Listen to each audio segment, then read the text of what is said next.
के ललितपुर से, जहां मंडावरा के अटल सभागार में किसान गोष्ठी का हुआ आयोजन। खबर के बारे में विस्तार से जानेंगे, उससे पहले लेंगे एक छोटा सा ब्रेक। ब्रेक के बाद जल्द हाजिर होंगे। खुशखबरी खुशखबरी खुशखबरी, बेरोजगारों के लिए खुशखबरी। जी हाँ, ई कॉमर्स के क्षेत्र में एक अनोखा खोज। Fast store. घर बैठे फोन घुमाकर लखपति करोड़पति बने। ना सुना ना सुनेंगे, सपना नहीं हकीकत है। घर बैठे कोई भी सामान बुक कर 1 घंटे में मंगवाएं। अनेकों पुरस्कार संग मासिक सैलरी पाएं। अधिक जानकारी के लिए www.faststoreincome.com पे आएं। ब्रेक के बाद आप सभी का स्वागत है। खबर यूपी के ललितपुर से, जहां मंडावरा तहसील में किसान गोष्ठी में तकनीकी सहायक ने फसल उत्पादकता बढ़ाने के लिए मौसम आधारित प्रबंधन के बारे में जानकारी दी। हरी खाद के इस्तेमाल, गोबर की खाद, बायोगैस तथा संतुलित उर्वरक के महत्व पर जोर दिया। वैज्ञानिकों ने किसानों की समस्याओं पर भी चर्चा की तथा विभिन्न फसलों के कीटों के बारे में उन्हें सूचित किया। फसल में अवस्था के आधार पर उपयुक्त समय पर उचित कीट प्रबंध के इस्तेमाल पर भी जानकारी दी गई तथा गुलाब में पत्ती धब्बा रोग के बचाव हेतु रीडोमिल 1 ग्राम प्रति लीटर पानी की दर से छिड़काव की सलाह दी। साथ ही किसान भाइयों को इस मौसम में अपने खेतों की नियमित निगरानी करने को कहा, क्योंकि अधिक आर्द्रता तथा तापमान फसलों में कीटों और बीमारियों को बढ़ावा देते हैं। यह चर्चा किसानों के साथ साथ वैज्ञानिकों के लिए भी काफी उपयोगी रही।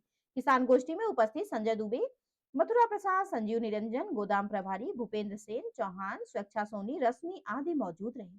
देखे ललितपुर से district bureau chief channel Vikram Singh की रिपोर्ट।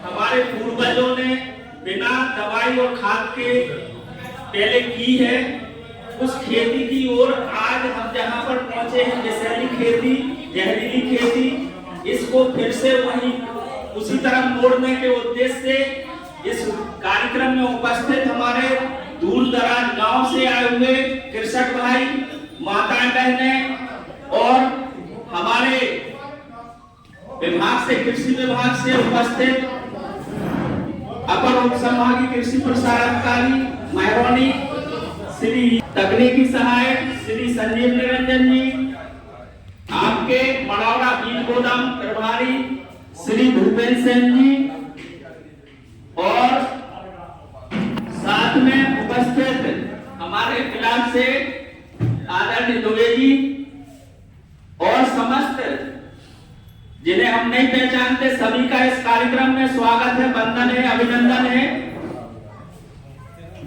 सरकार की मंशा है कि हम किसानों की आय को कैसे बढ़ाएं। कोई इस तरह के जो वैज्ञानिक हैं वो दिन रात लगे हुए हैं आपके बारे में, किसानों के बारे में, कि हम किसानों की आय को बढ़ाएं। साथ में जो हम आजकल भोजन ग्रहण कर रहे हैं, वह भोजन भी किस तरह से हम शुद्ध ग्रहण करें और दूसरों को भी शुद्ध भोजन, पौष्टिक भोजन उपलब्ध करा पाएं। आज हम जो भी खान पान में खा रहे हैं वह एक तरह से विषैला हो चुका है।